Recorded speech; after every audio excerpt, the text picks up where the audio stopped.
গণতন্ত্র এবং ইসলাম এটি দুটি আলাদা বিষয়, আলাদা গন্তব্য, আলাদা সিস্টেম। আপনি দেখাতে পারবেন যে ইসলাম মন্ত্রীরা সংসদে গিয়ে ইসলামের বিরুদ্ধে কোনো কথা বলছে। খেলাফত রাষ্ট্রের বিপরীতে কল্যাণ রাষ্ট্র বা ওয়েলফেয়ার স্টেট কতটুকু আসলে কার্যকরী? কল্যাণ রাষ্ট্রের মূল কনসেপ্টটা হলো যে সুশাসন থাকবে সেখানে। ইসলাম তো সুশাসন আছে। এই কল্যাণ রাষ্ট্রটা এখানে কেন আসছে? সরকার এসছে এই কারণে যে খেলাফত রাষ্ট্র কায়েম করতে পারতেছে না, এটা বন্ধের ভালো। আর যদি আপনি বাংলাদেশের কথা বলেন, আমি বলবো এটা দাওয়াতের। এখানে এই মুহূর্তে সশস্ত্র বিপ্লব করা সম্ভব নয়। আমি সশস্ত্র বিপ্লব করে এখানে টিকতে পারবো না। চেয়ারম্যান হওয়া দরকার, কারণ একজন চেয়ারম্যান যেভাবে জনগণকে প্রভাবিত করতে পারবে, একজন রিক্সাওয়ালা সে হালাল কামায়, সে কিন্তু আল্লাহর কাছে পছন্দ নেবে, সে কিন্তু সেভাবে প্রভাবিত করতে পারবে না। খারেজি কারা? এদের বিশাল রসুল কয়েকটি আলামত বলছে। এদেরকে আল্লাহ রসুল সাল্লাল্লাহু আলাইহি ওয়াসাল্লাম সরাসরি বলছে জাহান্নামের কুকুর। এরা খুব তুচ্ছ কারণে মানুষকে তাকফির করবে, মানুষকে মুরতাদ বলে ফেলবে, কাফের বলে ফেলবে, খুব তুচ্ছ কারণে, এবং আপনাকে হত্যা করে ফেলবে।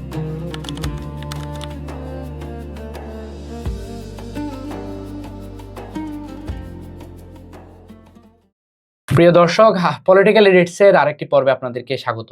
আজকে আমরা কথা বলবো জামাত ইসলামীর রাজনীতি নিয়ে। ইসলামপন্থীদের রাজনীতির মধ্যে নতুন একটি তত্ত্ব আমাদের সামনে উপস্থিত হয়েছে, যেখানে আমরা বুঝতে পারছি যে একটা অংশ বলছে যে জামাত ইসলামী দ্বারা আদৌ বাংলাদেশে ইসলাম কায়েম করা সম্ভব নয়, কারণ খেলাফত আর গণতন্ত্র নাকি একসাথে চলে না। এই ব্যাপারটাকে আর একটু খোলাসা করার জন্যই মূলত আজকে আমাদের এই পডকাস্ট। আমাদের পডকাস্টে উপস্থিত আছেন একজন দক্ষ বিশ্লেষক সাইদুল ইসলাম সজীব ভাই। ধন্যবাদ ভাই, আপনি আমাদেরকে আপনার মূল্যবান সময় আমাদেরকে দিয়েছেন। আজকে ভাই আমরা আমাদের যে পডকাস্টের বিষয়টাতে আমরা মূলত এই যে নতুন তথ্যটা সামনে এসেছে যে জামাত ইসলামের দ্বারা আদৌ কোনোভাবে ইসলাম কায়েম অন্তত সম্ভব না, এবং এই যে সংসদীয় ধারা বা গণতন্ত্র ধারার মধ্য দিয়ে ক্ষমতা যাওয়ার যে চেষ্টা করা, এটা আসলে একটা অমূলক চেষ্টা, এরকম একটা তথ্য ঘুরে আসছে। তো আমি আসলে প্রথম যে প্রশ্নটা করতে যাচ্ছি যে আসলে গণতন্ত্র এই যে টার্মটা রয়েছে বা এই যে সিস্টেমটা রয়েছে, সেটা ইসলামে আসলে কতটুকু গ্রহণযোগ্য? যে আপনাকে ধন্যবাদ, অত্যন্ত গুরুত্বপূর্ণ একটা বিষয় নিয়ে আজকে আলোচনা করতেছেন। প্রথমত হচ্ছে আপনি প্রশ্ন করছিলেন যে গণতন্ত্র ইসলামে কতটুকু গ্রহণযোগ্য। দেখেন, ইসলামটা হলো একটা সার্বজনীন জীবন ব্যবস্থা, যে দোলনা থেকে কবর পর্যন্ত জীবনের প্রতিটি সমস্যার সমাধান ইসলামে পাওয়া যায়, এবং এটা কিন্তু বাস্তবসম্মতভাবে প্রমাণিত। পৃথিবীতে অনেকগুলো জিনিসের আবির্ভাব ঘটেছে, সমাজতন্ত্র আসছে, রাজতন্ত্র আসছে, গণতন্ত্র আসছে। পৃথিবীতে কিন্তু কখনো শান্তি আসে না, কিন্তু ইসলাম দিয়ে পৃথিবীতে শান্তি, ন্যায়, ইনসাফ ছিল, ইতিহাসে তার বর্ণনা পাওয়া যায়। তো গণতন্ত্র একটা অনেক লম্বা বিষয়। এখানে গণতন্ত্রর প্রচলিত যে গণতন্ত্রটা, এটার সাথে ইসলামের কোনো গ্রহণযোগ্যতা নেই। তবে গণতন্ত্রের কিছু রুলের সাথে ইসলামের কিছু বিষয় আংশিক মিল রয়েছে। তো প্রথমত বলবো যে প্রচলিত যে গণতন্ত্র আমাদের বর্তমান সমাজে রয়েছে, এটি ইসলামে অবশ্যই অ্যালাউ করে না। গণতন্ত্র অনেকগুলো বিষয় আছে কুফর, স্পষ্ট কুফর। যেমন একটা বড় কারণ হলো যে সেখানে বলা হয়েছে যে সকল ক্ষমতার উৎস হলো আল্লাহ। ইসলাম যেটা বলে, এটা একজন মুসলমানদের একটা আকীদা যে সকল ক্ষমতার উৎস হলো আল্লাহ, ইনিল হুকমা ইল্লা লিল্লাহ, আল্লাহ ছাড়া কোনো বিধানতন্ত্র নাই। তো সেখানে গণতন্ত্র কি বলছে? গণতন্ত্র বলছে সকল ক্ষমতার উৎস জনগণ। কোনো মুসলিম যদি জেনে বুঝে বিশ্বাস করে যে সকল ক্ষমতার উৎস জনগণ, তাহলে সেক্ষেত্রে কিন্তু তার ঈমান নিয়ে প্রশ্ন ওঠে। এখানে আর একটা কথা হলো, সে কথাটা হলো আমি যেটা বললাম যে ইনিল হুকমা ইল্লা লিল্লাহ, সকল বিধান চলবে কার? আল্লাহর। কিন্তু গণতন্ত্র কি বলে? গণতন্ত্র হচ্ছে যে সংসদীয় পদ্ধতিতে কি করবো, জনগণের ভোটে যারা নির্ধারিত হচ্ছে তারা আইন প্রণয়ন করবে, অথচ এই আইন প্রণয়নের রাইট কিন্তু মানুষের নাই। আইনটা হলো ল হলো কি? কোরআন, আল্লাহর কোরআন, আল্লাহ প্রদত্ত। তো এই জন্য এরকম মোটা দাগে অনেকগুলো বিষয় গণতন্ত্রের সাথে ইসলামের আকীদাগত, যেগুলার করলে, বিশ্বাস করলে, জেনে বুঝে করলে মানুষের ঈমান থাকে না। এগুলো তাকফিরের বিষয় না, আমি তাকফিরও করবো না, জাস্ট বোঝার জন্য বলছি আর কি। তো এই বিষয়গুলো আসলে যেমন আপনি কখনোই বলতে পারবেন না যে সকল ক্ষমতার উচ্চ জনগণ, যদি আপনি আজ মুসলিম হন। যদি আমাদের বাংলাদেশে অনেকগুলো দল আছে যারা এটা মেনে আন্দোলন করে। আপনি জানেন সম্ভবত জামাতের নিবন্ধন বাতিল হয়েছে। কেন হয়েছে? জামাতার গঠনতন্ত্র বলছিল যে সকল ক্ষমতার উৎস কে? আল্লাহ। গণতন্ত্রের সাথে এটা সাংঘর্ষিক হওয়ার কারণেই ইসলামের সাংঘর্ষিক হওয়ার কারণে কিন্তু তৎকালীন আওয়ামী লীগ সরকার কিন্তু জামাতের নিবন্ধন বাতিল করছে। এটা আমরা সবাই জানি। তো আমি বলবো, যদি সংক্ষেপে বলি, যে গণতন্ত্রের সাথে গণতন্ত্র ইসলামের গ্রহণযোগ্যতা একেবারে নেই, যেটা প্রচলিত গণতন্ত্র। এখন কিছু বিষয় আছে গণতন্ত্র যেগুলোর সাথে ইসলামের আংশিক মিল আছে, আবার এই, একটা গণতন্ত্রের অনেকগুলো ফাট আছে, আমি বললাম সব ফাটকে দিয়ে আপনি কাউকে তাকফির করতে পারবেন না। যেমন তাকফির অর্থ কি? তাকফির হচ্ছে আর কি যে মানে কাউকে আন্ডারস্ট্যান্ড করা আর কি, যে যেমন এই মুসলিম অমুসলিমদের মধ্যে যে পার্থক্যটা আছে আর কি, যেমন হচ্ছে আপনার ওই যে এই কেউ ইসলাম থেকে বের হয়ে যাওয়া, আমরা আমাদের আলেম সমাজ সহজ করে যদি বলি যে কাউকে মুরতাদ বলে ফেলা, কাউকে কাফের বলে ফেলা, এগুলো আর কি তাকফির আন্ডারস্ট্যান্ড করা আর কি, মুসলমান হক এবং বাতিলের মধ্যে পার্থক্য। বুঝছি। আচ্ছা ভাই, আপনি বলছেন যে সংসদে এই যে আইন প্রণয়নের বিষয়টা, এই বিষয়টাকে আপনি হারাম বলেছেন, যে মানুষ নিজের আইন প্রণয়ন করছে, যেখানে আইন আসলে প্রণয়ন করার কথা হচ্ছে আল্লাহর হুম। আল্লাহর প্রদত্ত আইন থেকে প্রণয়ন করার কথা। তাহলে বর্তমানে জামাতে 68 পার্লামেন্টারি মেম্বার্স আর নাও অ্যাটেন্ডিং জাতীয় সংসদ বা ন্যাশনাল পার্লামেন্ট, অ্যান্ড তারা আইন প্রণয়ন করছে। তাহলে চিন্তাটা তাহলে দুদিকে হয়ে গেল না? অর্থাৎ এক্ষেত্রে কি জামাত কি ভুল পথে হাঁটছে না? এখানে একটা গুরুত্বপূর্ণ বিষয় আছে, সেটা সামনে আরো বিস্তারিত আলোচনা করা যাবে। আপনাকে আমি একটু ক্লিয়ার করে দিই, আজকে জামাতের নায়েব আমির অধ্যাপক মুজিবুর রহমান উনি একটা বক্তব্য দিয়েছে, আপনি দেখছেন কিনা জানি না। সেখানে তিনি বলছেন যে সংসদে অনেক দল আসছে গেছে, আওয়ামী লীগ ছিল, বিএনপি ছিল, কিন্তু সংসদে কিন্তু একটা আল্লাহর কোরআনের আইনও কিন্তু কি হয় নাই, বাস্তবায়ন হয় নাই, বা বাস্তবায়নের জন্য কেউ বলেও নাই। তো আমি শুরুতে বলছি যে গণতন্ত্র এবং ইসলাম এটি দুটি আলাদা বিষয়, আলাদা গন্তব্য, আলাদা সিস্টেম। ইসলামটা সর্বজনীন একটা সম্পূর্ণ একটা পূর্ণাঙ্গ জীবন ব্যবস্থা, যেটা বললাম দোলনা থেকে কবর পর্যন্ত জীবনের সকল সমস্যার সমাধান আপনি সেখানে পাবেন। কিন্তু গণতন্ত্র এগুলো হচ্ছে মানুষের হাতে তৈরি একটা সিস্টেম, যে সিস্টেমগুলোতে আসলে কি পৃথিবীতে কখনো শান্তিও আসে নাই। এখন আপনি যদি বলেন জামাত আসলে কোন পথে হাঁটতেছে, যে জামাত যে সংসদীয় সিস্টেম দিয়ে যে প্রবেশ করেছে সেটা কি দ্বিচারিতা, এরকম কিছু তো আপনি আমাকে বুঝাইছেন। সেক্ষেত্রে আমি বলবো যে গণতন্ত্রের যে বিষয়গুলোর সাথে ইসলামের সাংঘর্ষিক বা সংঘর্ষ আছে, এগুলো জামাত কিন্তু তাদের গণতন্ত্র কিন্তু মানে না। জামাত যেটা মনে করে সেটা হলো, না ভাই, এখানে প্রশ্নটা মূলত হচ্ছে যে এই যে আইন প্রণয়নের বিষয়টা, আইন প্রণয়ন বিষয়টা তো হারাম, তাহলে সংসদে কেন আপনারা পার্টিসিপেট করছেন? আপনারা তো সংসদে পার্টিসিপেট করার কথা না। এখানে তো এই জন্য বললাম আর কি, যে জামাত মনে করতেছে যে একটা পূর্ণাঙ্গ ইসলামিক রেভলিউশনের আগে, ইসলাম শক্তির উত্থানের আগে সংসদে গিয়ে যেন সংসদে ইসলাম বিরোধী কোনো আইন যেন তারা বাস্তবায়ন না করতে পারে। এটা প্রমাণ আমরা অলরেডি পাইছি। আপনি দেখবেন সংসদে আল্লামা সাইদি যাওয়ার পরে সংসদের অনেকগুলো আওয়াজ কিন্তু কি যেগুলো ছিল ইসলামের সংঘর্ষ, এগুলো কিন্তু চেঞ্জ হয়েছে। এবং ওনাদের দাবি হলো যে পূর্ণাঙ্গ একটা, আমার কাছে এটা মনে হয় যে একটা পূর্ণাঙ্গ ইসলাম রেভলিউশনের আগে একটা পেশা শক্তি হিসেবে একটা ইসলাম শক্তি যেন সংসদে থাকুক। এটাই আমি মনে করি জামাত এতটুকুই মনে করে। এবং জামাত যে বিশ্বাস করে যে সংসদের পদ্ধতি গিয়ে, নির্বাচন পদ্ধতি গিয়ে তারা ইসলাম কায়েম করবে, আমার কাছে মনে হয় যে ওনাদের নীতি নির্ধারিত যারা আছে তারা এটা বিশ্বাস করে না। তবে হ্যাঁ, এটা সংসদে একটা ইসলাম শক্তি থাকার কারণে কিন্তু এটার একটা অ্যাডভান্টেজ আছে। অ্যাডভান্টেজ মানে বিগ অ্যাডভান্টেজ। আমার কাছে মনে হয় যে এটাই আমরা লক্ষ্য করি। যেমন আজকে জামাতে যেটা বললাম নায়েব আমির অধ্যাপক মুজিবুর রহমান সাহেব, উনি কিন্তু এই বিষয়গুলো বলছেন। বিশেষ করে মদ, সুদ, তারপরে যে চাঁদাবাজ, দুর্নীতি, এই বিষয়গুলা যদি ইসলামপন্থীরা বা আদর্শিক দলগুলো যদি সংশোধন না থাকে, তখন তো আমরা আরো বড় কি তখন তো জুলুমের ভিতরে আমরা পড়ে যেতে পারি। এজন্য ওনাদের হয়তো বা এই চিন্তা যে আমরা সার্বজনীন দাওয়াতি কাজের আগে সংসদে একটা প্রেসারের শক্তি হিসেবে একটা ইসলাম সংগঠন থাকুক, এর বিকল্প কিছু চিন্তা করে বলে আমার কাছে মনে হয় না জামাত ইসলাম। বুঝছি। তার মানে ভাই আমরা এখানে দুইটা পয়েন্টে আসতে পারি, যে এক নম্বর পয়েন্ট হচ্ছে মূলত আপনারা চাচ্ছেন যে আপনাদের পলিটিক্যাল বা ইসলামপন্থীদের পলিটিক্যাল মানে রেলেভেন্সি যেন না হারায়। হ্যাঁ, সেটাই পলিটিক্যাল রেলেভেন্সি যেন না হারায়, এবং আপনাদের অনুপস্থিতিতে যদি মানে যেহেতু সংসদে, আমি বলি যেহেতু সংসদে কি হয় আইন প্রণয়ন হয়, তো আইন প্রণয়নের ক্ষেত্রে দেখা যায় যদি সেখানে ইসলাম শক্তি না থাকে বা ইসলাম মন্ত্রী না থাকে, এখানে কিন্তু অনেক ইসলাম বিরোধী আইন পাশ হয়ে যায়। বিগত সময়ে এরকম অনেক আইন কিন্তু পাশ হয়েছে। তো আমার কাছে মনে হয় যে ইসলামী শক্তি পার্লামেন্টে যাওয়ার কারণে ইসলামের বা ইসলামপন্থীদের লাভটাই বেশি হয়েছে, ক্ষতি হয় নাই। আপনি দেখাতে পারবেন যে ইসলামপন্থীরা সংসদে গিয়ে ইসলামের বিরুদ্ধে কোনো কথা বলছে, দেখাতে পারবেন না। বরঞ্চ ইসলাম বিরোধী অনেক আইন কিন্তু তারা কি করছে, বাধা দিছে। হ্যাঁ ঠিক আছে, এটা মানা যায় যে এটা পুরোপুরি যথেষ্ট না, কিন্তু একটা শক্তি হিসেবে থাকাটা তাদের জন্য কি একটা প্রেশার, একটা চাপের বিষয়। এই জন্য আমি মনে করি যে একটা ইসলাম আপনি বলতে যাচ্ছেন যে নাই মামার চেয়ে তো কানা মামা ভালো। হ্যাঁ, তবে হ্যাঁ, এটা নিয়ে এটার উপরে পূর্ণ সন্তুষ্ট থাকা যাবে না, এবং এটার উপরে বেসিস করে যদি আন্দোলন চালান তাহলে আপনি মুক্তির মঞ্জিলে আপনি পৌঁছাতে পারবেন না। বুঝতে পারছি।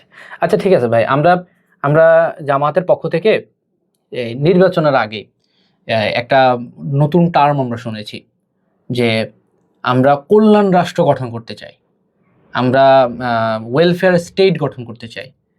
এবং যারা হচ্ছে যে ইসলামপন্থীর কথা বলে, খেলাফতের কথা বলে, তাদের জামাতের কমন প্রবলেম হিসেবে তারা দেখায় যে জামাত যে আসলে ইসলামী দল না, তার একটা প্রথম প্রমাণ হচ্ছে তাহের সাহেবের এই বক্তব্য যে আমরা আসলে ইসলামী খেলাফত চাই, ইসলামী খেলাফত নয় বরং হচ্ছে আমরা ওয়েলফেয়ার স্টেট চাই। ওয়েলফেয়ার স্টেট কেন বলে এই বিষয়টা? তাহলে আমার কাছে আপনার প্রশ্ন আসলে যে খেলাফতি রাষ্ট্রের বিপরীতে ইসলামী রাষ্ট্রটা আদৌ মানে খেলাফতি রাষ্ট্রের বিপরীতে কল্যাণ রাষ্ট্র বা ওয়েলফেয়ার স্টেট কতটুকু আসলে কার্যকর? গুরুত্বপূর্ণ প্রশ্ন। আপনাকে এই প্রশ্নটা করার জন্য আবার ধন্যবাদ জানাই। এই বিষয় আসলে সবার জানা উচিত। প্রথমত হচ্ছে তাহের সাহেবের এই বক্তব্যটা আমি দেখি নাই।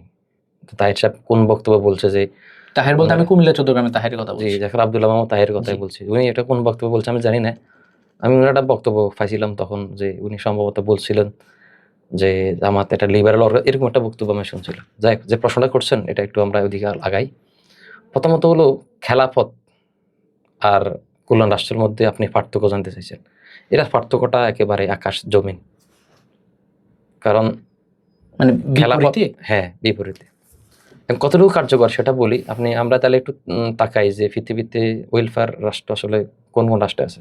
সুইডেন আছে সম্ভবত, আরও কয়েকটা রাষ্ট্রে আছে। এগুলার মূল বেসিক কনসেপ্ট হলো যে দরিদ্রতা মোচন এবং জবাবদিহিতা। কল্যাণমূলক রাষ্ট্র প্রথমটা হলো কি জবাবদিহিতা, যেখানে প্রত্যেক মানুষ তার অধিকার, বিশেষ করে দরিদ্রতা থাকবে না, অর্থনৈতিক মুক্তি, সুশাসন। মানে সরকারের জবাবদিহিতা হ্যাঁ নিশ্চিত। সুশাসন, এই বিষয়গুলো এটা কল্যাণ রাষ্ট্রের মূল কনসেপ্টটা হলো যে সুশাসন থাকবে সেখানে। ইসলাম তো সুশাসন আছে না? হুম। অবশ্যই ইসলাম রাষ্ট্র তো অবশ্যই সুশাসন, কারণ ওইটার মূল কনসেপ্টটা হলো পৃথিবীতে ইনসাফ প্রতিষ্ঠা করা। আপনি দেখবেন পৃথিবীতে যখনই মানে মানুষ অন্ধকারে জাহিলিয়াতে নিবেদিত হয়েছে, তখন কিন্তু আল্লাহ পৃথিবীতে আলোকিত করার জন্য আম্বে কেরামদের নবীদের আগমন ঘটাইছে। তো এখানে এই কল্যাণ রাষ্ট্রের বিষয়টা হলো আপনার এতটুকুই যে পৃথিবীতে মানে রাষ্ট্র সুশাসন প্রতিষ্ঠা করা, অর্থনৈতিক মুক্তি।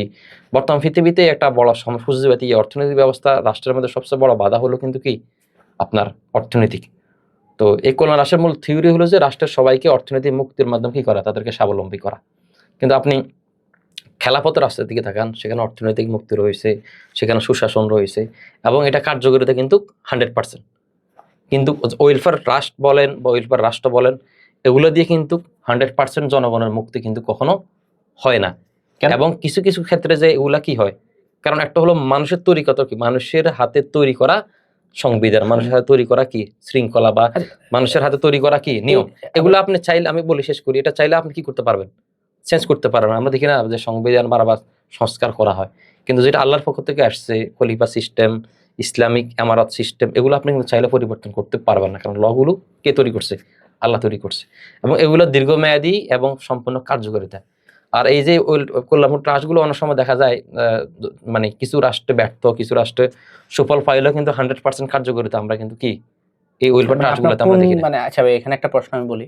আপনি বললেন যে কল্যাণ রাষ্ট্রে মানে জনগণ শতভাগ সুশাসন পায় না। তবে হ্যাঁ কিছু ক্ষেত্রে বর্তমানে এই রাষ্ট্রগুলো আছে, আমরা যে আমাদের যে বাংলাদেশ থার্ড ওয়ার্ল্ড কান্ট্রির চেয়ে বেটার হ্যাঁ, পারফর্ম অনেক করতেছে। বেটার, এটা বেটার। কিন্তু খেলাফতের সাথে এটার সাথে পার্থক্য করা যাবে না, এটা পার্থক্যটা অনেক অনেক বিশাল। আকাশ বাতাস। আচ্ছা, এখন আমার মানে প্রশ্নটা হচ্ছে যে আপনি যে বললেন আসলে মানে যদি খেলাফত হয় এবং যদি কল্যাণ রাষ্ট্র হয়, সেক্ষেত্রে আসলে যারা কল্যাণ রাষ্ট্রে বসবাস করছে এবং যারা খেলাফত রাষ্ট্রে বসবাস করছে, খেলাফত রাষ্ট্রে কি কি জিনিস অ্যাকচুয়ালি তারা মিস করতেছে, এই জিনিসটা একটু বুঝতে চাচ্ছি। খেলাফত রাষ্ট্রে বর্তমানে সবচেয়ে বড় জিনিসটা যেটা মিস করতে সেটা হলো ইনসাফ। আপনি তো বললেন যে সুশাসন হ্যাঁ, কায়েম হয়। সুশাসন কায়েম হয়, আমি কতটুকু বলছি, আমি বলছি যে থার্ড ওয়ার্ল্ড কান্ট্রিগুলোতে একটু বেটার, কিন্তু খেলাফত রাষ্ট্রে যে সুশাসন থাকে সেটা তো কখনোই কল্যাণ রাষ্ট্র দিতে পারবে না।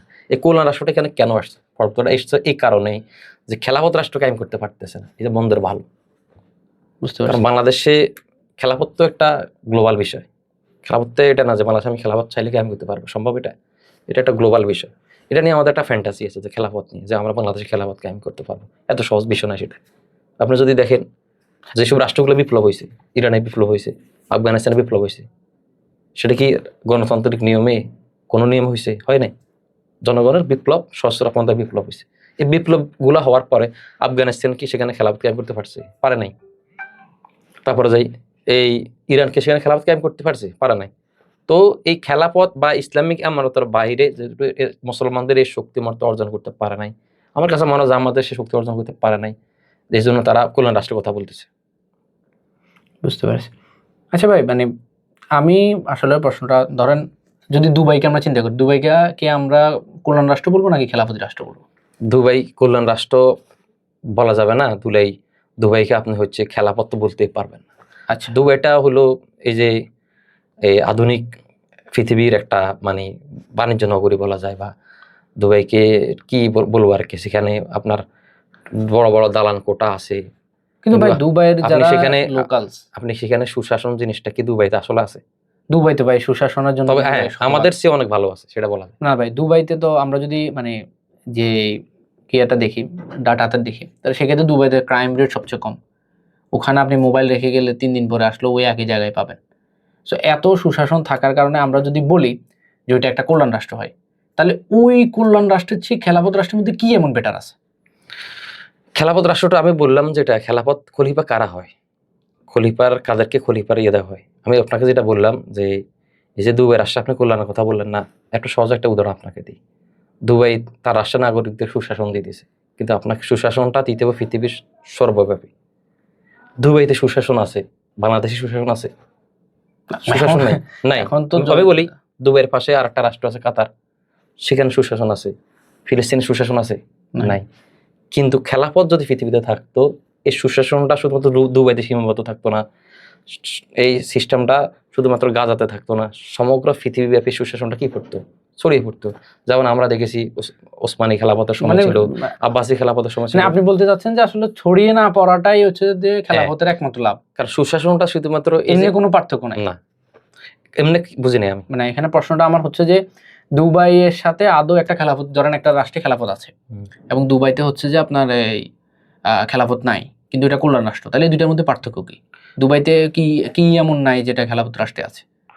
দুবাইতে আমি যেটা বললাম যে একটা রাষ্ট্রের পূর্ণাঙ্গ সুশাসন, আপনি শুধু মোবাইল হারায় যাই মোবাইল ফাইলেন সেটা তো না, আপনার সেখানে জবাব দিতে থাকতে হবে যে আপনার এই দুবাইতে কি হয়, দুবাইকে কারা ইউজ করতেছে, সেটা এখন ভিন্ন আলাপ। তো রাষ্ট্রের সুশাসনের কথা বললে এটা এক ধরনের, আমি বলবো যে আপনাকে আমি এখানে একটু পিছনে নিয়ে যাই। ব্রিটিশরা যখন এই বাংলাদেশ শাসন করে তখন আপনি জানেন তো চায় কিন্তু চায়ের একটা নতুন আবিষ্কার হয়েছে। ব্রিটিশরা মানুষকে চা খাওয়াই তাদের কি করেছে, বক্ত করে ফেলছে। এই জন্য আপনাকে আমি সাময়িক সুখে রেখে আপনাকে দিয়ে আমি মুসলিম বিশ্বের নির্যাতন করবো, অন্য রাষ্ট্রগুলোর উপর কি করব, ষড়যন্ত্র বিস্তার করবো, তাইলে এটা কি সুশাসন হইল? এটা তো সুশাসন হইল না। আপনি রাষ্ট্রের নির্দিষ্ট মানুষকে সুশাসন দিয়ে আপনি আর একটা রাষ্ট্রকে অন্ধকারে ফেলে দিবেন, এটা সুশাসন বলে না। কিন্তু খেলাফত বলে যে, খেলাফত শাসন বলে তোমার জন্য যেমন সুশাসন, একজন যে আমার শত্রু তার জন্য সমান সুশাসন, তার জন্য সেমন ইনসাফ। বুঝতে পারছি।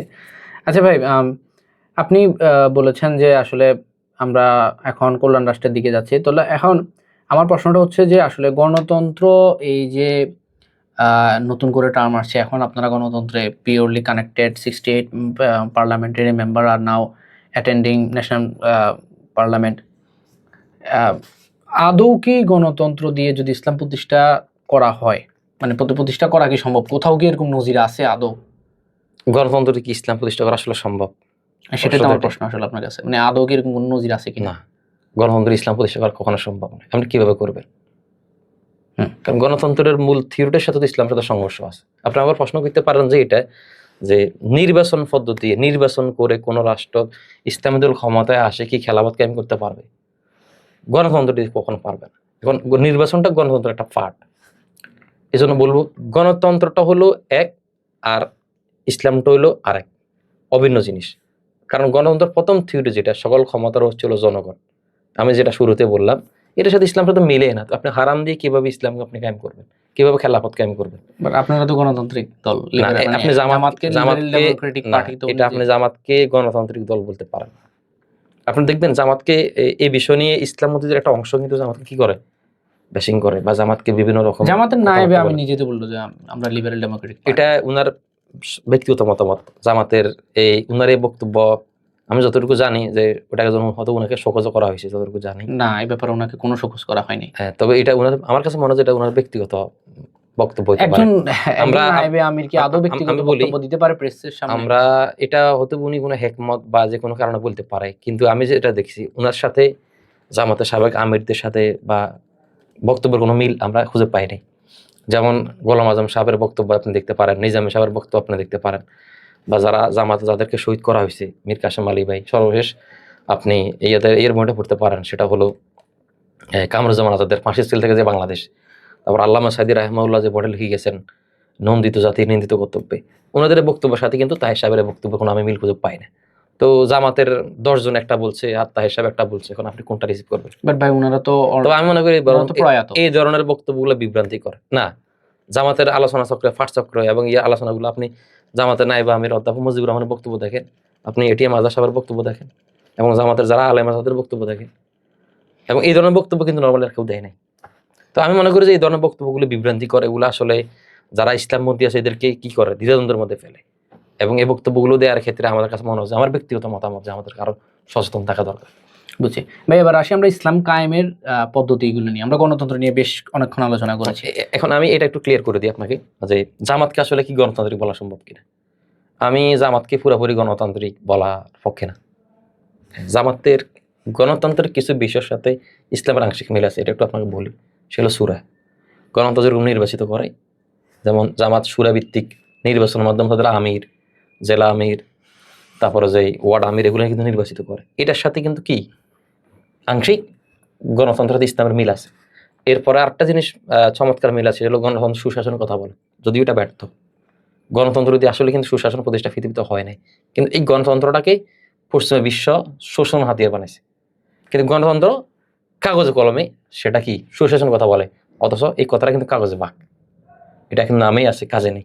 তো এই জন্য কেন, মানে আপনার কাছে কেন মনে হয় যে গণতন্ত্র একটা ফেল সিস্টেম?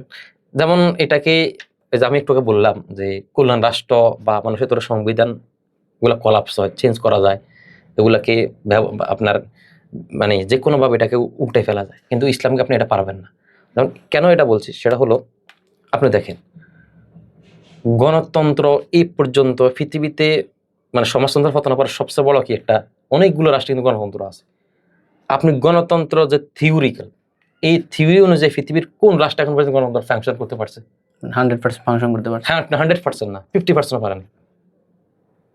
গণতন্ত্র সবচেয়ে, যে আমি যে নির্বাচন কথা বললাম, নির্বাচন গণতন্ত্র একটা বড় পার্ট, যে আমি আংশিক মিলের কথা বললাম। নির্বাচন কোন রাষ্ট্রে সুষ্ঠুভাবে হয়েছে আপনি দেখেন, খোদ আমেরিকাতে গণতন্ত্র নেই, এরকম প্রশ্ন কিন্তু এখন উঠতেছে। খোদ আমেরিকায় গণতন্ত্র নেই। যেমন হিলারি ক্লিন্টনের সাথে যখন ডোনাল্ড ট্রাম্পের নির্বাচন হলো, তখন কিন্তু এই আলোচনাটা বেশ তুঙ্গে পৌঁছাইছে। যে আমেরিকা যদি গণতান্ত্রিক রাষ্ট্র হয়, তাহলে আমেরিকা নারী অধিকার কথা বলে, আমেরিকা সুশাসনের কথা বলে, এই আমেরিকা এখন পর্যন্ত কেন নারী প্রধানমন্ত্রী হতে পারলো না, নারী প্রেসিডেন্ট হলো না? এটা কিন্তু সার্বজনীন প্রশ্ন।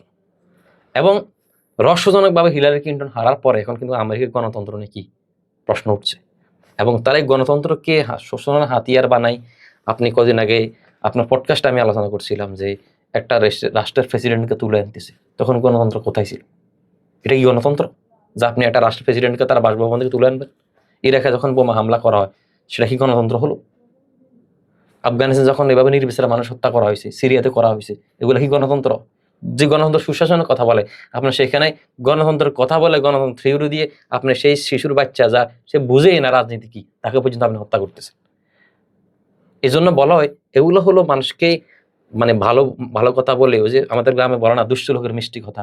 এই দুষ্ট লোকের মিষ্টি কথার মাধ্যমে কিন্তু এরা আসলে আলটিমেটলি এগুলাকে মানে নিয়ন্ত্রণ করে মানুষকে শোষণ করাটাই গণতন্ত্র এখন পর্যন্ত ফাংশনাল। মানে আপনি বলছেন যে গণতন্ত্র অ্যাকচুয়ালি ডিজাইন ফর অ্যাকচুয়ালি মানুষকে শোষণ করার। হ্যাঁ, গণতন্ত্র এখন পর্যন্ত মানুষকে শোষণ করার জন্য পৃথিবীতে এই হয়েছে। এখন পর্যন্ত আমরা বড় কোনো ভালো নজির গণতন্ত্র দেখতে পাই নাই। বাংলাদেশ বলেন, এই যে শেখ হাসিনা ক্ষমতায় আসলো, গণতন্ত্রের কথা বললো, 17 বছর 18 বছর সেই গণতান্ত্রিক নির্বাচনের মাধ্যমে তো সে কি হয়েছে, প্রধানমন্ত্রী হয়েছে। কিন্তু সেই গণতন্ত্রকে সে কি করছে, হাতের হিসেবে ব্যবহার করে গণতন্ত্রকে সে কি করছে, উল্টা দিছে। গণতন্ত্রকে তার কার্যকরী দেখাতে পারছে, সে কি তারা ভালোভাবে ফাংশন করতে পারছে? কিন্তু বাংলাদেশকে তো বলা হয় গণপ্রজাতন্ত্রী বাংলাদেশ সরকার। বুঝতে পারছি। আচ্ছা ভাইয়া, তাহলে আমরা এখন আসি মূলত ইসলাম কায়েমের ব্যাপারগুলোতে। আমরা অনেকগুলো কথা শুনি, অনেকেই বলে যে আসলে বাংলাদেশে সশস্ত্র বিপ্লব ছাড়া কোনোভাবে ইসলাম কায়েম করা সম্ভব না।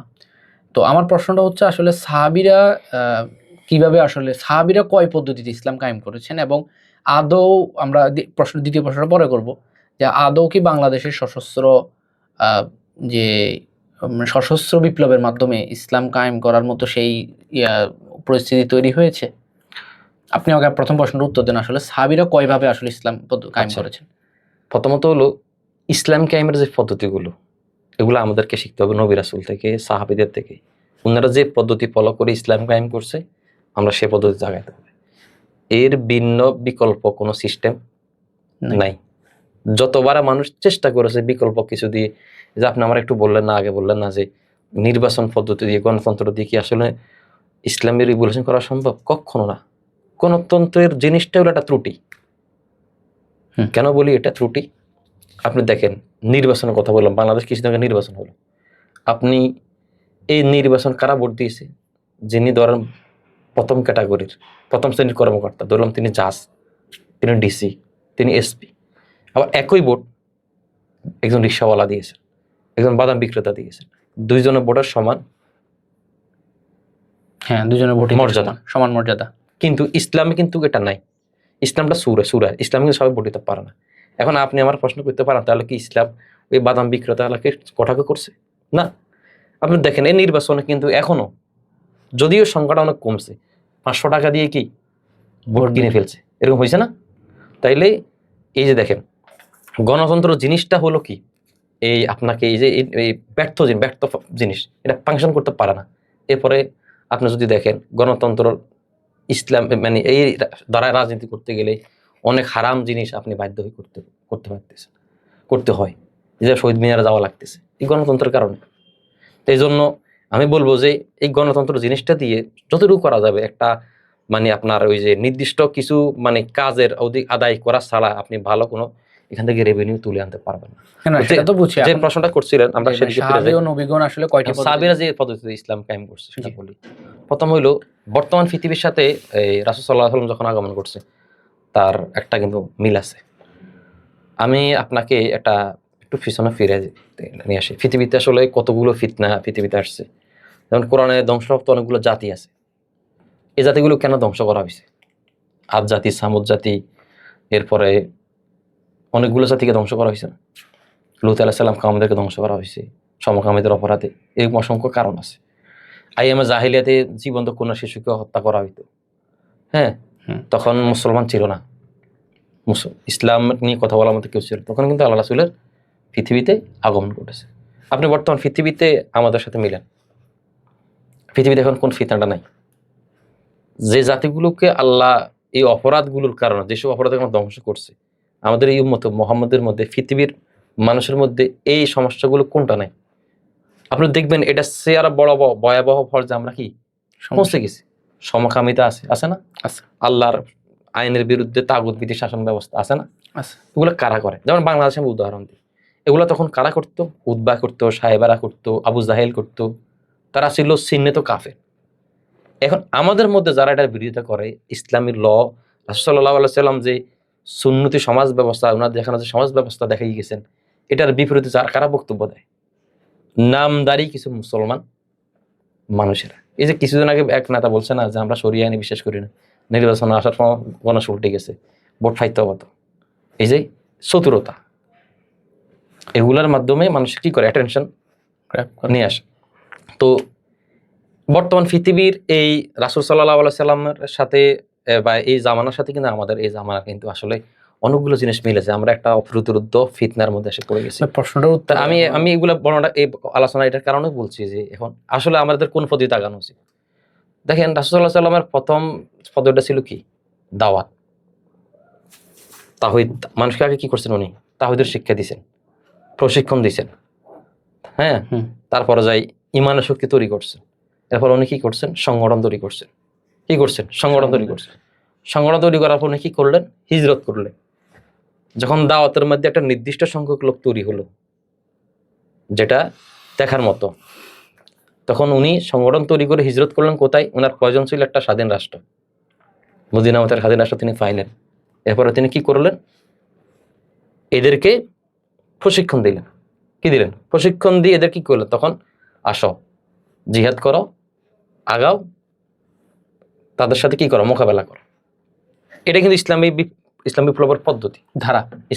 ধারা এটাই, এর ভিন্ন কিছু না। এখন আসেন বাংলাদেশে ইসলাম বিপ্লব আমরা কিভাবে করবো, বা পৃথিবীব্যাপী ইসলাম বিপ্লব আমরা কিভাবে করবো। এখানে মাওলানা মওদুদীর একটা বই আছে, আপনি পড়ছেন কিনা আমি জানি না, খুব চমৎকার তিনি বলছেন আমাদের দাওয়াত হলো দুই ধরনের। কয় ধরনের? দুই ধরনের। একটা হলো বংশগত যারা মুসলিম তাদের কাছে, আর একটা দাওয়াত হলো যারা মুসলিম না তাদের কাছে। আমাদের জন্য সবচেয়ে বড় বাধা হয়ে দাঁড়ালো যে বংশগত যারা মুসলিম, জেনে হোক বুঝে হোক না বুঝে হোক, ইসলামী ল, ইসলামী বিপ্লব, ইসলামী আইনের বিরোধিতা করে। এবং আমাদের এই দাওয়াতটা অনেক বেশি কঠিন, কারণ আমরা এমন লোকদেরকে এই দাওয়াতটা দিচ্ছি যারা মুসলিম। একজন মুসলিম হয়ে কিভাবে সে গণতন্ত্রের by the people, of the people, for the people সে মানে, সে কিভাবে স্বীকার করে যে সকল ক্ষমতা হচ্ছে জনগণ। এই জন্য আমাদেরকে এই ভূমি, বিশেষ করে বর্তমান পৃথিবী কিন্তু এখন দাওয়াতের ভূমি। আর যদি আপনি বাংলাদেশের কথা বলেন, আমি বলবো এটা দাওয়াতের ভূমি। এখানে এই মুহূর্তে সশস্ত্র বিপ্লব করা সম্ভব নয়। আপনি সশস্ত্র বিপ্লব করে এখানে টিকতে পারবেন না। মানে সশস্ত্র বিপ্লব করা সম্ভব না বলবেন, নাকি এটা অমূলক বলবেন? অমূলক বলবো, আমি বলি অমূলক। তো এই জন্য আপনার এই ভূমিতে যদি আপনি বিপ্লব করতে চান, আপনার প্রথম কাজটা আপনি সর্বত্র দাওয়াতি কাজ করবেন। গ্রামের অধিকাংশ মানুষ শরিয়া আইনকে ভয় পায়, বুঝে না শরিয়া আইন কি, তাহলে আপনি সেখানে সশস্ত্র বিপ্লব করে টিকতে পারবেন? এটা তো ফিলিস্তিন না যে ফিলিস্তিনের মানুষগুলো এভাবে হত্যা করার পর হামাসের সৈন্যদেরকে ধরা দিতেছে না। বাংলাদেশে এরকম যদি কখনো সিচুয়েশন তৈরি হয়, আমার কাছে মনে হয় যে মানুষ নিজেদেরকে বাঁচাই দেয়, বোম থেকে বাঁচার জন্য খুঁজে খুঁজে আপনাকে ধরাই দিবে। কারণ আপনাকে বুঝতে হবে বাংলাদেশটা হলো দক্ষিণ এশিয়ার ইসরায়েল। বাংলাদেশের ভূখণ্ডে পাশে কে বসে রয়েছে? দক্ষিণ এশিয়ার ইসরায়েল, ভারত। হ্যাঁ। আমাদের সাথে তাদের লড়াইটা কিন্তু কি জন্মগত, মুসলমানদের সাথে তাদের লড়াই কি জন্মগত। এই জন্য এখানে আপনি বসে অনেক কিছু ক্যালকুলেশন করে আপনাকে সিদ্ধান্ত নিতে হবে। প্রথম হলে আপনাকে সর্বত্র দাওয়াতি কাজ করতে হবে, মসজিদ ভিত্তিক দাওয়াতি কাজ করতে হবে, মানুষকে আগে তাওহীদ শিখাতে হবে। দাওয়াতি কাজ বলতে কি আপনি বুঝাচ্ছেন মানে সর্বাত্মিক নিজের প্রভাব তৈরি করা, এবং মানে আপনার আমরা যেটা বলেছিলাম পলিটিক্যাল রেলেভেন্সি তৈরি করা বা রেলেভেন্সি তৈরি করা সব ক্ষেত্রে, যেন আপনি। হ্যাঁ, সেটাই, যে জনগণের অন্তরে মন মগজ ইসলামটাকে সেট করতে হবে। এটা সেট না করে যদি আপনি এই নামে যান তাহলে হবে না। আল্লাহ রাসূল কি বলছেন যে তোমরা তাওয়াক্কুল করো। তাওয়াক্কুলটা কি বলছে? আগে গোড়া বাঁধো, তারপরে তাওয়াক্কুল করো। এবং আপনি নিজে পূর্ণ প্রস্তুতি না আর আশায় আল্লাহর উপর তাওয়াক্কুল করে নামে গেলেন, এটা কিন্তু এটা গণহত্যা হবে। এবং এই গণহত্যার জন্য আপনাকে কিন্তু দায়ভার নিতে হবে। বুঝছি। জামাত কি এই কাজটা করে, গণদাওয়াতের কাজটা? হ্যাঁ, জামাতের প্রথম হলো দাওয়াতি কাজ করা। আপনি সম্ভবত ছাত্র শিবির মানে করিমের শর্তের মধ্যে একটা কাজ কি দাওয়াতি কাজ করা। জামাতের কিন্তু দাওয়াতি কাজ করে। প্রথমটা হলো দাওয়াত, এবং যে ছাত্র পাশে দাওয়াত, সংগঠন, প্রশিক্ষণ, ছাত্র শিবির, ইসলাম শিক্ষা আন্দোলন, ছাত্র সমাজ, ইসলাম সমাজ বিনির্মাণ, জামাতের কিন্তু প্রায় এরকম দাওয়াত, সংগঠন, প্রশিক্ষণ। এই বুঝতে পারছি। আচ্ছা ভাই, তাহলে আমরা বুঝতে পারলাম যে আসলে বাংলাদেশের পার্সপেক্টিভে যদি ইসলাম কায়েম করতে হয় তাহলে গণদাওয়াতের কোনো বিকল্প নাই, এবং গণদাওয়াতের পাশাপাশি হচ্ছে যে সামাজিক সক্ষমতা। এখানে আমি আপনাকে একটা তথ্য দিই, সেটা হলো আপনি দেখবেন যারা জামাতের এই গণতান্ত্রিক রাজনীতি বা নির্বাচন রাজনীতি বিরোধিতা করে, তারাও বলে যে বাংলাদেশটা হলো কি দাওয়াতের ভূমি। তারাও কিন্তু মুখে বলে, ভিতরে কি বলে জানি না, কিন্তু মুখে বলে যে প্রচুর দাওয়াতি কাজ করতে হবে, তাবলীগ করতে হবে, এখন সশস্ত্র বিপ্লব করা সম্ভব না। জামাতও তাই বলে। আচ্ছা ভাই, এখন শুধু জামাত একটা জিনিস বাড়তি করা, জামাত যেহেতু একটা ইসলামী আন্দোলন, ইসলামী রাজনীতি দল, প্লাস জামাত একটা রাজনীতি সংগঠন, ওরা তো রাজনীতি করে না। আপনাকে একটা রাষ্ট্র ফাংশন করতে হলে, রাষ্ট্রের যোগ্যতা অর্জন করতে হলে, রাষ্ট্র পরিচালনার জন্য আপনাকে যেমন ইসলামের জ্ঞান থাকতে হবে, আপনার রাজনৈতিক জ্ঞানটাও থাকতে হবে। তো আমাদের সেই ভাইদের দেখা যায় কি, ওনাদের আধ্যাত্মিকতা অনেক চমৎকার ভালো, কিন্তু ওনাদের রাজনৈতিক যে জ্ঞান প্রজ্ঞা সেটা না থাকার কারণে কিন্তু এই জায়গায় দুর্বলতা। জামাত যেটা করে, একটা সরল মনে প্রশ্ন আর কি আমি বলি, দাওয়াতি কাজ করতে হলে ক্ষমতার দরকার কি? মানে ধরেন আপনি যদি আমাদের এই এলাকায়, আমাদের এই শহরের কথা বলেন, আপনি যদি একটা মানুষকে নামাজের জন্য ডাকেন, ইসলামের জন্য ডাকেন, আপনাকে তো কেউ কিছু বলছে না, তাহলে আপনি ক্ষমতার পিছনে কেন দৌড়াচ্ছেন? না, দাওয়াতের তো অনেক বড় স্তর আছে। নামাজ আর রোজা কিন্তু শুধুমাত্র দাওয়াতি কাজ না। দাওয়াতি কাজের সবচেয়ে বড় স্তর হলো যেটা একটু আগে বললাম আমি, ইনিল হুকমু ইল্লা লিল্লাহ, জমিন যার বিধান চলবে তার। আমি আমার সবসময় যেটা বলি, ধরুন আপনাকে কে সৃষ্টি করছে? আল্লাহ। আমাকে কে সৃষ্টি করেছে? আল্লাহ। আমি জন্মের আগে কোথায় ছিলাম? আল্লাহর কাছে। আবার কার কাছে ফিরে যাব? আল্লাহর কাছে। এই জমিন কার? আল্লাহর। সব কিছু, দুনিয়ার যত উপকরণ আল্লাহ তাআলা মানুষের জন্য দুনিয়াকে সৃষ্টি করছে, দুনিয়ার সব উপকরণ মানুষের জন্য সৃষ্টি করছে। আর আল্লাহ নিজের জন্য সৃষ্টি করছে মানুষকে কি করার জন্য? তার ইবাদত করার জন্য। কোরআনে কি জন্য কি বলছেন? ওমা খলাকতুল জিন্না ওয়াল ইনসা ইল্লা লিয়াবুদুন। আমি তো মানুষ দিনকে সৃষ্টি করছি আমার ইবাদত। এবং এই দাওয়াতি কাজ, এই ইবাদতটা শুধুমাত্র নামাজ রোজার জন্য নয়। বলছেন নিশ্চয়ই সালাত মানুষকে কি করে? অশ্লীলতা থেকে বিরত রাখে। এবং সালাত কি আল্লাহ পড়তে বলছে? বলে নাই তো, নামাজ কায়েম করতে বলছে সার্বজনীন, সবাইকে নিয়ে। ইন্নাদ্দীনা ইনদাল্লাহিল ইসলাম, নিশ্চয় আল্লাহর নিকট একমাত্র মানব জীবন ব্যবস্থা হল ইসলাম। কে বলছে? আল্লাহ বলছে। তো এখানে এই দাওয়াতি কাজ শুধুমাত্র নামাজ রোজা না। আপনি নামাজ রোজার জন্য বলবেন, আপনাকে কিছু বলবেন না। তো আপনি দেখবেন দেওয়া বন্ধ ভারতে মুসলমানদের কি পরিমাণ হত্যা করে তোলা হচ্ছে, হত্যা করা হচ্ছে। সেখানে কিন্তু ওরা তাবলিগ জামাতকে ভালো ফরম্যাট করে। আবার তাবলিগের বাইরে আমার উপর ক্ষিপ্ত হওয়ার কোনো কারণ নাই, আমি তাবলিগকে পছন্দ করি, দরকার আছে তাবলিগ জামাত, এটাই কি আমাদের জন্য একটা অংশ। তো ওই যেটা বললেন যে দাওয়াতি কাজ যদি আপনি কবরের নিচের আওয়াজ করেন, কবরের নিচের ওয়াজ করেন, সেক্ষেত্রে আপনাকে বাধা দিবে না। ইসলামটা শুধুমাত্র কবরের নিচে আর উপরে না, ইসলামটা কিন্তু সার্বজনীন। একটু আগে বললাম না, ইসলামের সব আছে। আপনি যখন ইসলামের রাষ্ট্রশক্তির কথা বলবেন, ইসলামের রাষ্ট্রপতির কথা বলবেন, ইসলামিক অর্থনীতির কথা বলবেন, তখন কিন্তু গণেশ উল্টে যায়, তখন কিন্তু বাধা আসে। এই বাধাগুলোর কারণে, এই পদ্ধতিগুলোর কারণে, এই দাবিগুলোর কারণে কিন্তু ইসলামী আন্দোলন তাদের কি করতেছে, ফাঁসিতে ঝুলতে হয়েছে। বলতে ইসলামিক কেন ফাঁসি দেওয়া হলো বলেন? ওনাদের দাবি ছিল যে ইসলামিক রাষ্ট্র প্রতিষ্ঠা, এই জন্য ওনাদের কি করেছে, হত্যা করা হয়েছে। আচ্ছা, এখানে আমি আরেকটা বিষয়, মানে আমি বিষয়টাকে একটু বুঝতে যাচ্ছি যে ইসলাম কায়েম করতে হলে বা ইসলামী দাওয়াতি কাজ করতে হলে আপনাদের সংসদে যেতে হবে কেন? এই বিষয়টা একটু আমাকে এক্সপ্লেন করবেন। বা আপনার ইউনিয়ন চেয়ারম্যান হতে হবে কেন? বা আপনার হচ্ছে একটা সমাজে আপনাকে প্রভাবশালী ব্যক্তি হতে হবে কেন? ইসলামটা মানে অক্ষম ব্যক্তি আর সক্ষম ব্যক্তির মধ্যে পার্থক্য বোঝেন। যেমন আমি যদি একটা কথা বলি এই তারেক জিয়াকে, যে তারেক রহমান, আল্লাহ বলছে আকিমুস সালাত, নামাজ কায়েম করো, আপনি তো মুসলিম, তাহলে আপনি সংসদে বলে দেন, বা রাষ্ট্রের তো আপনি প্রধানমন্ত্রী, আপনি বলে দেন যে আজকে থেকে সবাই নামাজ পড়তে হবে। তো উনি কি আমার কথা শুনবে? না। উনি তো বলবো যে পাগল, ইউর ম্যাড, সে পাগল।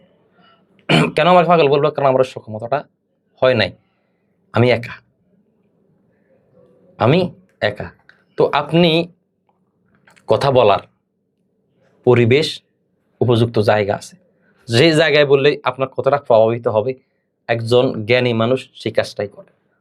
আর রাষ্ট্র পরিচালনার জন্য যেহেতু সংসদীয় সিস্টেমে রাষ্ট্রে, যেসব রাষ্ট্রের সংসদ নাই অন্য নামে আছে, বাংলাদেশ জাতীয় সংসদ বলা হয়, রাষ্ট্র নীতি নির্ধারণ তো সেখান থেকে হয়, পদ্ধতির ভিন্নতা থাকতে পারে।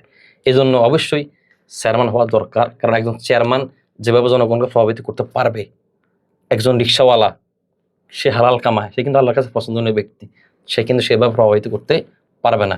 একজন এমপি যেভাবে ইসলাম সুশাসনটা, এই যে আপনি আপনাকে একটা তথ্য দিই, এবার নির্বাচন আমার কাছে এটা মনে হয়েছে, আমার মনে হয়েছিল জামাত চাচ্ছিল যে এবার তারা ক্ষমতায় আসে, যে ওয়েলফেয়ার ট্রাস্টের কথা বলছে, যে পৃথিবীতে কত শাসন তো আসলো, কত পদ্ধতিতে আসলো, সুশাসন কিন্তু প্রতিষ্ঠা হয় না। জামাত চাচ্ছিল এবার ক্ষমতায় আসে দুর্নীতিমুক্ত একটা রাষ্ট্র উপহার দিয়ে জনগণকে ইসলামের যে সুফল এটা বুঝাতে চাইছিল। আমার কাছে ব্যক্তিগতভাবে মনে হচ্ছে যে জামাত এটাই চাইছে। আচ্ছা, তো এই জন্য রাষ্ট্রগত বা সংসদে ইসলামের শক্তির সৎলোকের যাওয়ার কোনো বিকল্প নাই। কারণ এগুলোর মাধ্যমে মানুষ কি হয়, প্রভাবিত হয়। আর এখন সোশ্যাল মিডিয়ার যুগ, আরো বেশি প্রভাবিত হওয়ার সুযোগ আছে। বুঝতে পারছি। অর্থাৎ আপনি বলছেন যে মূলত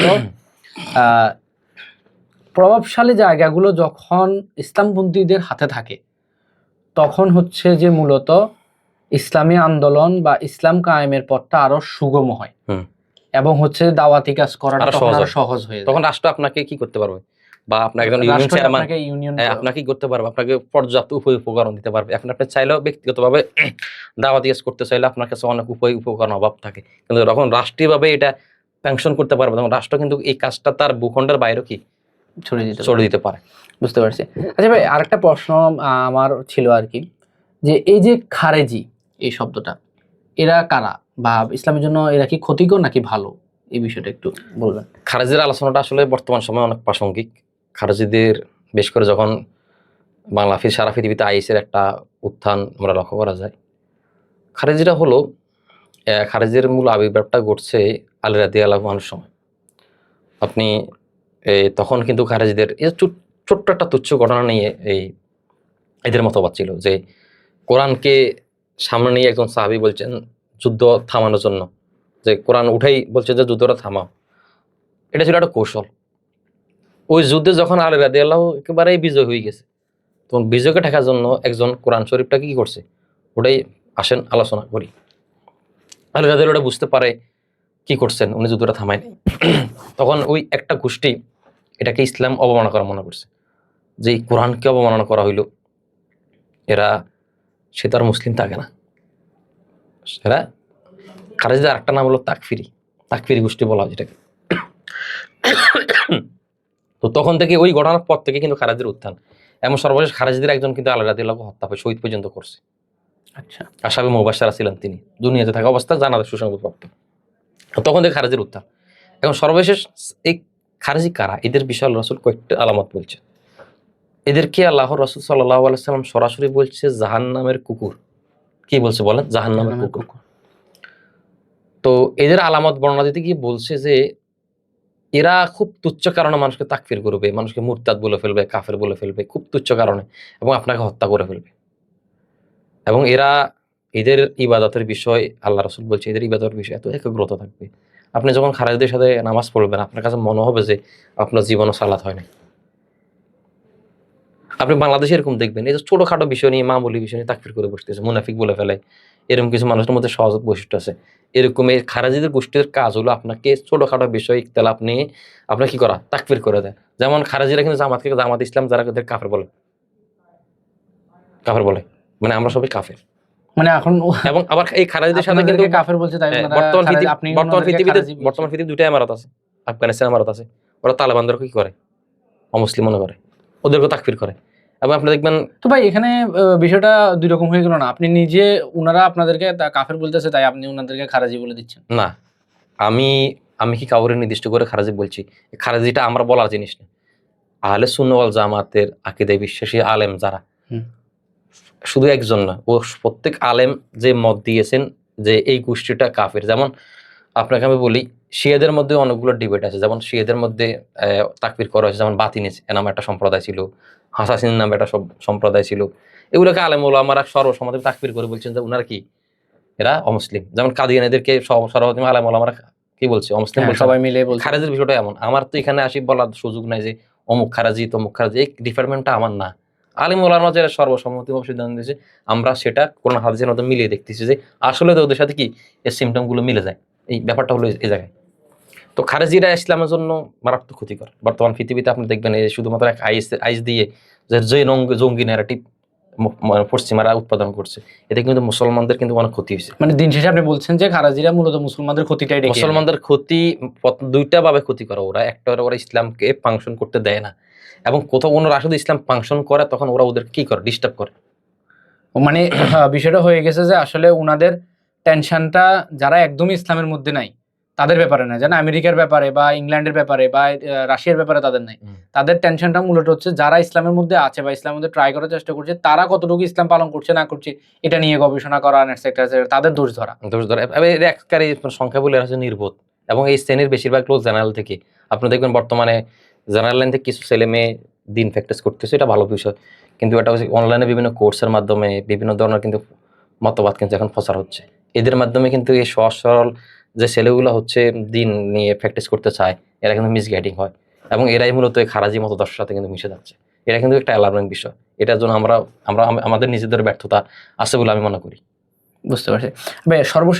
সর্বশেষ বলতে আমাদের দ্বিতীয় একটা প্রশ্ন, সর্বদ্বিতীয়, সেটা হচ্ছে যে আমরা আরেকটা কথাও শুনি একটা গ্রুপ থেকে, সেটা হচ্ছে যে জামাত ইসলামীর যে সিস্টেম বলছে যে গণতন্ত্রের মধ্য দিয়ে গিয়ে বা আমরা ক্ষমতার জায়গাগুলো দিয়ে বা প্রভাব খাটিয়ে বা প্রভাবের জায়গাগুলোতে গিয়ে আমরা ইসলামকে সহজীকরণ করব। তারা বলছেন যে আসলে গণতন্ত্রের মধ্যে ঢুকে গণতন্ত্রকে চেঞ্জ করতে গেলে আপনার সে নিজেই আসলে গণতন্ত্র হয়ে যায়, তার মধ্যে আসলে মানে সে আর প্রথম ইসলামের দিকে থাকে না। আপনি আমাকে আদৌ মানে একটু বিষয়টা বুঝিয়ে বলবেন যে আদৌ এই যে ওনারা যে বিষয়টা বলছেন যে গণতন্ত্রের মধ্যে গেলে আসলে সে নিজে গণতান্ত্রিক হয়ে যাচ্ছে এবং সে ইসলামের তখন আর ইসলামকে আর সার্ভ করছে না, এই বিষয়টা কতটুকু সত্য, বা এই যে লজিকটা আসলে কতটুকু সত্য? এখানে একটু সহজ করে বলি, সেটা হলো গণতন্ত্র দিয়ে আপনি কি গণতন্ত্র পরিবর্তন করতে পারবেন? পারবেন না। আংশিক কিছু বিষয় করা যায়, তবে বিষয়টা গুরুত্বপূর্ণ। সেটা হলো আমি একটু যেটা বললাম, বাংলাদেশে তো এখন একটা ইসলামিক রেভলিউশন করার মতো যথেষ্ট ক্যাপাবিলিটি বা অ্যাবিলিটি জামাতের মানে জনসমর্থন নাই, জনসমর্থন নাই, ভূমি নাই, তারপরে প্রতিবেশী মুসলিম রাষ্ট্র নাই জামাতের, বাংলাদেশের মোটা তাকে তো ভাই জনসমর্থন নাই। হ্যাঁ, জনসমর্থন নেই। যেটা আছে এটা দিয়ে হবে না। এবং রাষ্ট্রের যে অভ্যন্তরীণ যে শৃঙ্খলা, যে ধরেন সহজ করে বলে ডিপ স্টেট, হ্যাঁ, যারা রাষ্ট্রকে নিয়ন্ত্রণ করবে, ওই জায়গাগুলোতে কিন্তু ইসলামী শক্তির কেউ নেই, একদম জিরো। হ্যাঁ, যারা আপনি এবার দেখেন জামাত ইসলাম ক্ষমতা আসতে পারে না, এটার একটা বড় কারণ কিন্তু সেটা। জামাতকে কিন্তু ওই পরিমাণ রাষ্ট্র যেভাবে সহযোগিতা করা দরকার এভাবে হয় নাই। আমরা অনেকগুলো ভোট কেন্দ্রে যেটা দেখলাম, তো আপনি তো জামাতে হয়তো ইসলাম কায়েম করতে যায় নাই। জামাত চাইছিল যে একটা এবার ক্ষমতায় আসে দুর্নীতিমুক্ত একটা ওয়েলফেয়ার রাষ্ট্র গঠন করে জনগণকে বুঝাবে যে দেখো ইসলামী দলগুলো ক্ষমতায় আসছে, এখন এই সুশাসন প্রতিষ্ঠা করেছে, যদি ইসলাম কায়েম হয় তাহলে জানি কি হবে। কিন্তু এই জায়গাটাই জামাত ব্যর্থ হয়েছে। বিষয়টাই এমন করছে যে 5 বছরে আমরা তো কি করছি আপনারা দেখছেন, তাহলে আগামী 20 বছরের জন্য আমাদেরকে সেট করেন। এখন যেটা হলো এখান থেকে দুটো বিষয় আছে, আপনি এখান থেকে আগে গেলে প্রথমত রাষ্ট্র নিয়ে আপনার একটা স্বচ্ছ ধারণা থাকবে, আন্তর্জাতিক রাজনীতি, আন্তর্জাতিক ব্যাপার যে আপনি কিভাবে যোগাযোগ করবেন, কিভাবে সমন্বয় করবেন বা দেশ কিভাবে পরিচালনা করবেন, একটা যোগ্যতা হচ্ছে। দ্বিতীয়ত হলো যে আপনার ওই যে সেক্টর ভিত্তিক লোক তৈরি করা। আপনি আপনাকে বলি আমি ইসলামী বিপ্লবের জন্য সবচেয়ে বড় উপযুক্ত জিনিস হলো কি, সেক্টর ভিত্তিক লোক তৈরি করা। আপনার সেক্টর ভিত্তিক লোক তৈরি করতে পারলে আপনার বিপ্লব আপনার বাড়ি গেছে চলে আসবে। তখন আপনি একটা ধাক্কা দিবেন, আপনি তখন একটা কি করবেন, ধাক্কা দিবেন।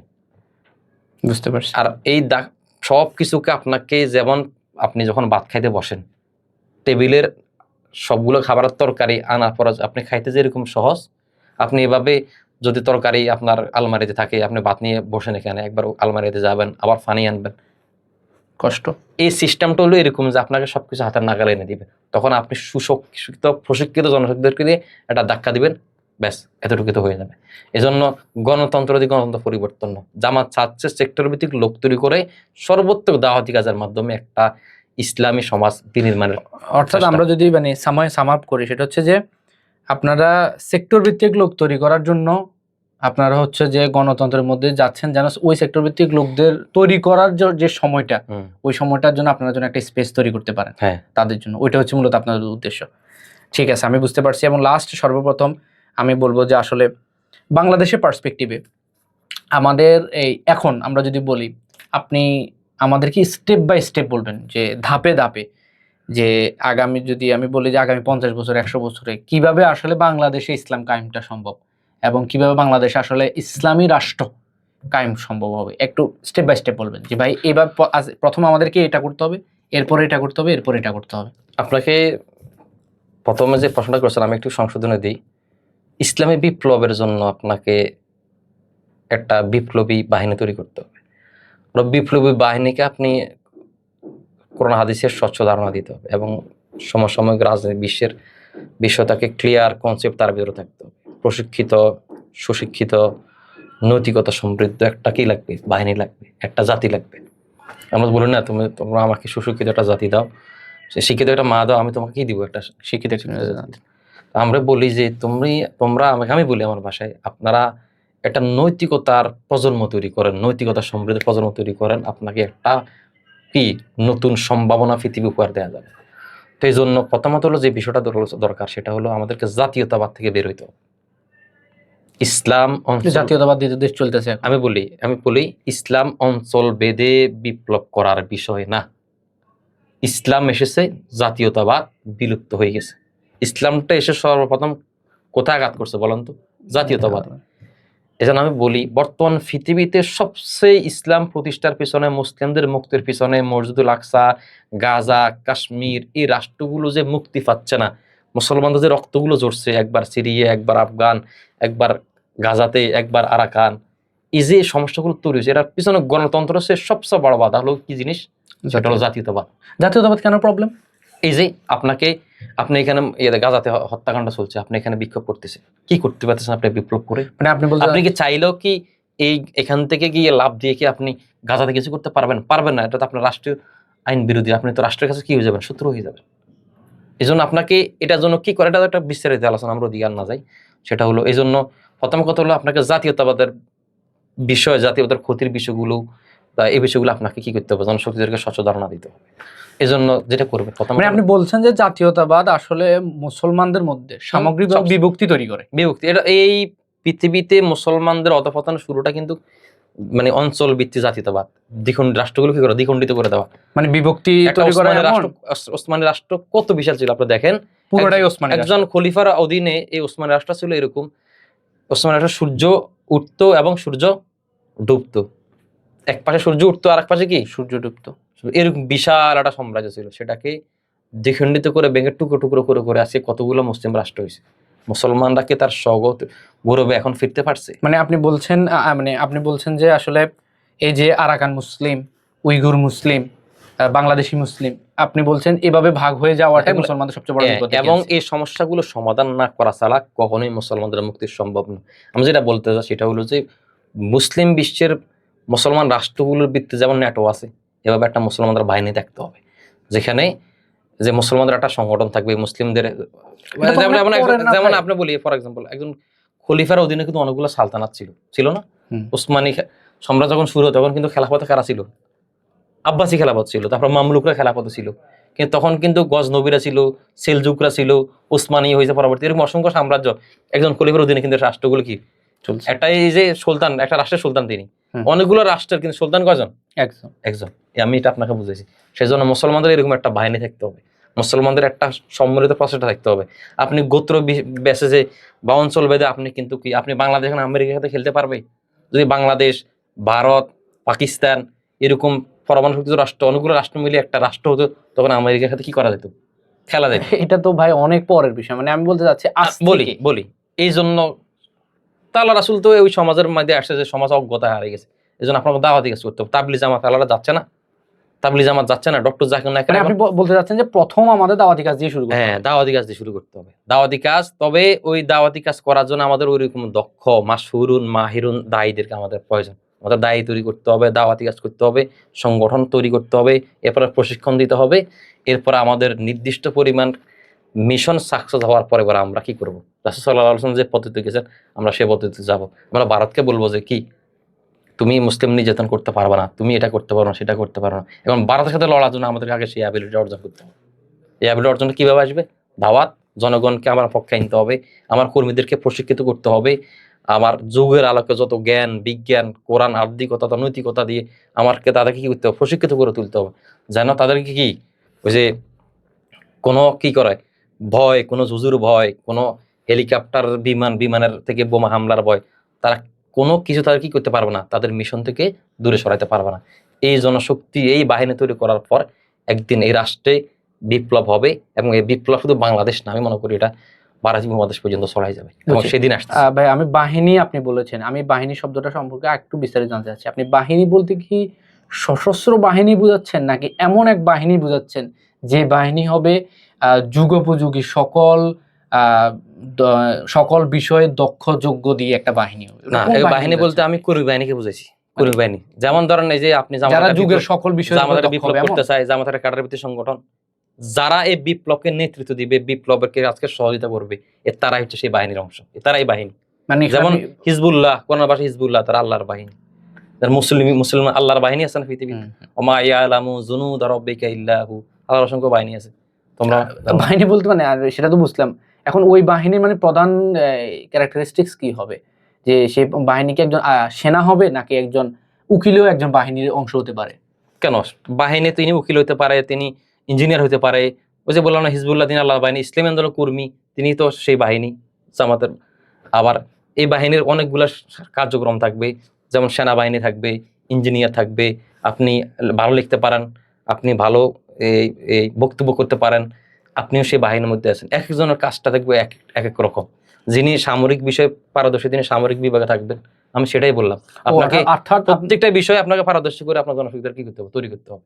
অর্থাৎ আপনি বোঝাতে চাচ্ছেন যে আমরা পারদর্শী একটা জনগণ নিয়ে আমরা একটা মানে সকল দিকে পারদর্শী একটা জনগণ নিয়ে আমরা একটা বাহিনী তৈরি করব। একেবারে সহজ করে বলি, ধরেন আপনি পুরা জনগণ মোটামুটি দাওয়াতি কাজ করছেন, কিন্তু আপনি সেনাবাহিনীর প্রধান বানাইছেন সিসির কর্নেল, ওই যে মিশর যেটা করছে, সিসির মতো একজনকে সেনাবাহিনীর প্রধান বানা রাখছে, তাহলে কিন্তু ও কিন্তু আপনার ক্ষমতা কি করে দিবে?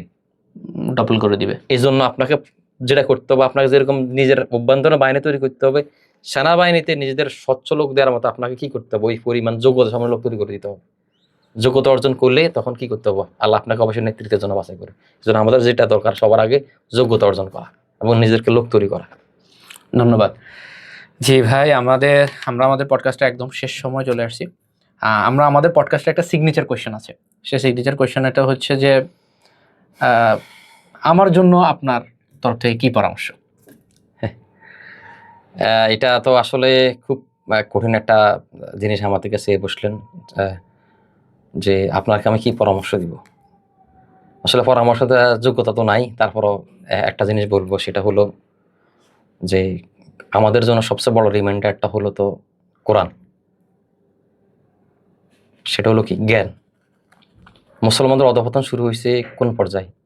জ্ঞান শূন্য হওয়ার কারণ। একটা সময় মুসলমানরা কিন্তু জ্ঞান দিয়ে সারা বিশ্ব নেতৃত্ব দিয়েছে। এজন্য আমাদের জ্ঞানটা আসবে আধ্যাত্মিকতা থেকে, কোরআন থেকে। কোরআনের বিষয়ে স্বচ্ছ ধারণা রাখবেন, অধিক পরিমাণে কোরআন পড়বেন, কোরআনের আলোকে সময়, যুগ সবকিছু আপনি বিশ্লেষণ করতে পারবেন। এজন্য আপনার কাছে আমার ব্যক্তিগত পরামর্শ আছে, আসুন আপনি সহ আমরা যারা আছি আমরা কোরআনের কাছে ফিরে যাই, কোরআন থেকে নিজেদের জীবনকে আলোকিত করি, সমাজকে আলোকিত করি, এবং এই দুনিয়ার যেখানে শিশুদের রক্ত রঞ্জিত হচ্ছে এই দুনিয়াকে আমরা জালেমদের থেকে মুক্ত করি। ধন্যবাদ। জি, এতক্ষণ আপনারা দেখেছেন আমাদের সাথে উপস্থিত ছিলেন একজন রাজনৈতিক বিশ্লেষক এবং আলোচক সাইদুল ইসলাম সজীব ভাই। উনি আমরা ওনার সাথে কথা বলেছি গণতন্ত্র, খেলাফত এবং এই বিষয়গুলো নিয়ে। আমাদের এই পডকাস্টটা আমরা এখানেই শেষ করতে হচ্ছে। আমরা দেখা হবে ইনশাআল্লাহ আরেকটি পডকাস্টে। ততদিন পর্যন্ত আমাদের জন্য দোয়া করবেন। ভালো থাকবেন। আসসালামু আলাইকুম।